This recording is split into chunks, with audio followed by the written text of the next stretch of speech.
experience, where typically do patients often complain that they have pain with plantar fascia? Is it here, here, here, here? Where is it? Closer to the heel. Yeah.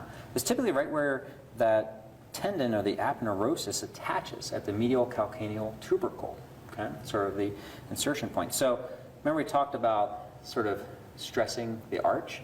And so every time that we stress the arch, okay, right, we can see the plantar fascia here in the line. We can even feel it right here. So all this pain that people have out here, that's not plantar fasciitis, right? These are other muscles here that might be inflamed. And so this one that comes down to our navicular, but also crosses, okay, kind of the deeper one, is known as our flexor hallucis brevis. So a lot of people develop tenderness here. Our abductor hallucis, the tissue here, that also might be inflamed. But we can have plantar fasciitis develop along the plantar fascia. Okay? However, typically it's right here. And if it's here, it's much more problematic. It's much more problematic. Why is it much more problematic? What's that plantar fascia tugging on? What's it tugging on? The bony anchor. It's tugging on the bone, right? So when you see a bone spur develop, often you're going to see it coming right off of here or close by because that aponeurosis is tugging on that bone tissue interface. And so a little more challenging to treat because we're constantly not only inflaming the plantar fascia, but we're also inflaming the bone at the same time. Now, if they do have a heel spur, something kind of popping out there, if I decide to do an orthotic, that changes everything because now I have to create a depression orthotic to actually accept that bone spur, to relieve the pressure off of it. But if we think about the cumulative trauma we talked about, what's stressing that over and over and over time? Okay? What's a common complaint that people say when they have plantar fasciitis? It's like the hallmark sort of sign or symptom. It's more when they wake up in the morning. That's right. So when they wake up in the morning and they go to put their foot down, right? They have lots of pain. Why? Okay. They have re-engaged, okay, that tissue, and we know this sort of engagement where the sort of tissue sort of supports the arch and then it gets stressed. We know that's the windlass mechanism.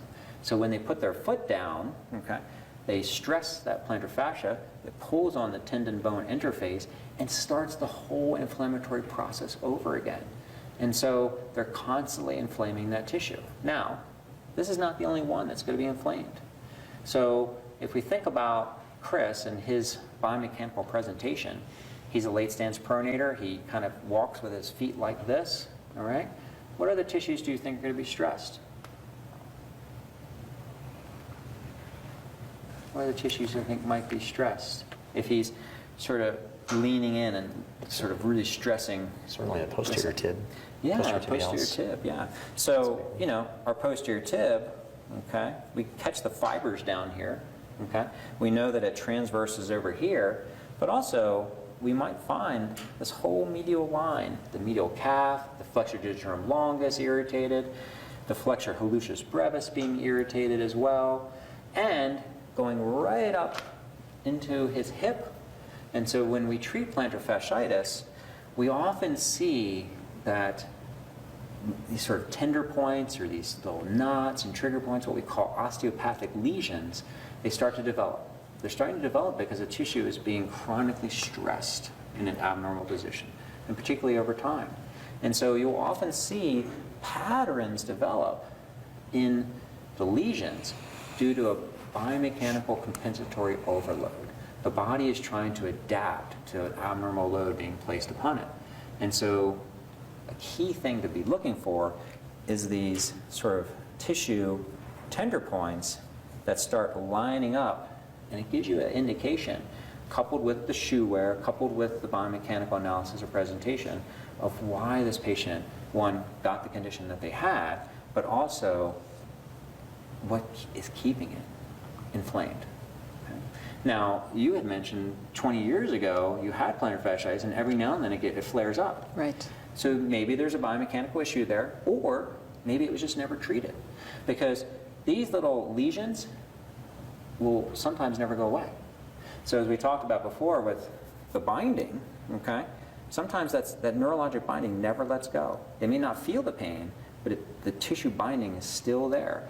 So we do something that shocks your foot, or you're stressed out, you can reactivate these little neurologic bindings or these osteopathic lesions.